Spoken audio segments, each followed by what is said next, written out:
Atomfall is a brand new survival RPG game that has just been released, and after playing through my first few hours, I wanted to share with you my top essential early game tips that you need to know that are going to really help you out in the early game here when you're getting started with Atomfall. Jumping straight into it, finding the quests and leads. So in this game, quests are represented by new leads, which you will find through talking to different NPCs, exploring around and picking up various different notes or pieces of conversation between characters that you find in note form, which you can then use to uncover a lead, and this is essentially the quest line to follow throughout Atomfall. Each one of these will lead you towards something imperative in the game, something important, something which you will want to investigate because often it can lead to some very good rewards. In the bottom right hand corner of your screen, you will see that you have a heart rate, and this is essentially your stamina bar. So if you run for too long, this will go up, and the higher it gets, obviously the less actions you can do, including combat and jumping and vaulting. Additionally to this, when your stamina is higher or your heart rate is higher, you will make more noise. So if you are trying to go for a stealthy action, but you've been running all the way until you get there, you are going to make noise and enemies may detect you easier, so bear that in mind.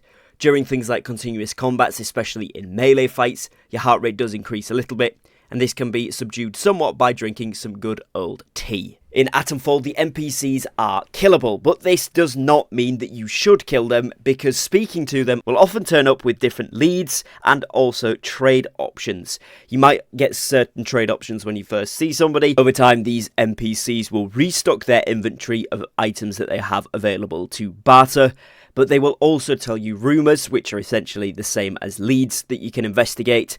And they will also give you POI indications or point of interest indications shown on the map when they talk to you about different people or different areas in that map that they are in. They will also give you other useful information that, if you listen to what they're saying, will help you out in specific fights or specific things that you're going to do throughout the game, because they will have actually given you some handy information on how to combat or how to get around certain things that you will find. The B.A.R.D Chests, or the B.A.R.D Chests here, will drop you more often than not a training stimulant. Now this is essentially a skill point. These can also be obtained from other loose loot areas and random containers, but none of the sources so far, including the B.A.R.D crates, are a guarantee, so you will have to have a little look around and explore for these.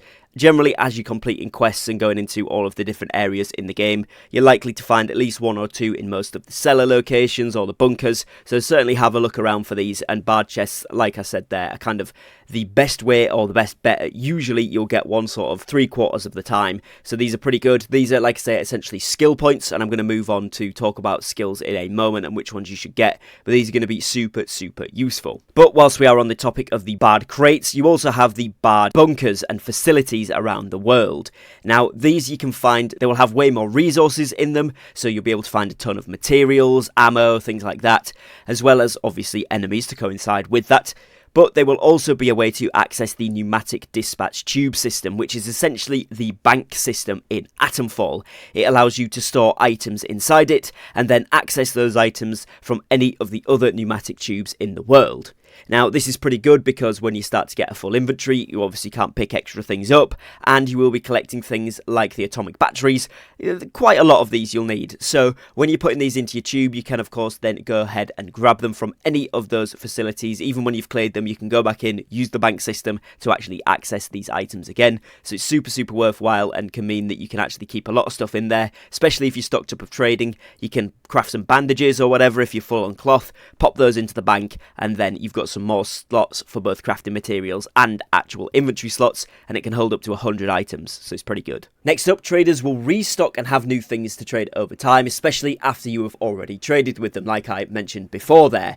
So obviously killing them isn't the best option, but trading will work on a barter system in Atomfall. So this means that you have to give them an item in exchange for the item you want from them. There is no money or currency in that respect. You will see by the scales indicator at the top of the interface when this is a about equal or your side is slightly higher, the barter will be accepted, and each trader has specific items that they prefer. Now this is indicated by a little yellow triangle facing with the point upwards in the corner of the said item once you add it to that inventory or that barter trade. There's no way to tell beforehand, so the best thing to do is just click on the things you have and see exactly what they like so that you know for each trader. There is equally some that are worse for certain traders, which is indicated by a downwards pointed red triangle, and again this is different for each individual trader, which you won't know until you actually put the items into the interface, so have a mess around with that. But you can also get a perk that increases the value of some items with traders as well, which is really good, and this can really help out if you are trying to barter your way through to some of the recipes or some of the other good things that you might want in the game. Now the metal detector is something that you can find pretty early on, and it is super worthwhile getting ASAP because there is a lot of hidden caches, hidden drops underground that you can dig up with this thing, and it's going to give you a ton of materials, it's going to give you a ton of throwables, and it's also going to give you the chance at getting some notes, therefore giving you leads. So this is really useful. They contain tons of different things, and it's certainly going to be something you want to have on you as you are going around and questing. So you can actually get one in Slattendale by the pond with the water wheels, which is shown on the map just here, or you can barter with Molly for one right here, which is also shown on the map. I additionally found one over by the manor here in Skethamore, and this guy has one on him as well. So there's a few different options depending where you are in the game right now if you don't have one that you can go over to and grab a free one, or like I said, you can barter with Molly and you will also be able to get one from her there as well. Definitely get one of these as early as possible because you are going to definitely use it and it's really useful. Now as you head into Skethamore from the Slattendale region, you will see a rundown house pretty near the entrance to this, and if you head over to Freya, who is unfortunately in this corner not looking too good, you'll actually find the painkiller recipe. And this one, if you go through the mine into Skethamore, it will be directly in front of you. I'll show it on the map here, and you can get that recipe. It's going to be a really good one to get early on, so definitely recommend looking for this pretty early doors as well. Now, a nifty little tip that you might not know is if you have a ranged weapon and you are fighting an enemy that has a melee weapon, you can sometimes intimidate them just by aiming at them, and they will actually run away. Now, this doesn't happen often if there's a big group of enemies, but if it's just one or two in an area, like a little patrol or something, and they don't have a ranged weapon, they can just run away, which means obviously you can avoid confrontation if needed. It's not going to be useful in every situation, but sometimes this might be helpful if you are trying to keep the element of surprise. Next up, you want to be super careful when you are exploring buildings, as the entrances and inside areas of these often have traps. Now you can do things like jump over the tripwires, or like I previously mentioned here, you can get the disarm traps perk, which will allow you to actually get rid of some of these traps, disarm them if you see the wire in time of course, and actually get back some of the materials, which is really useful. So if we actually have a look at skills here, early game skills and perks that you want to focus on are going to be super important, as getting a load of these training stimulants that you can see here, I have 12 of them. You can start to rack these up pretty quickly as you're exploring, but there is a ton of skills that you can get.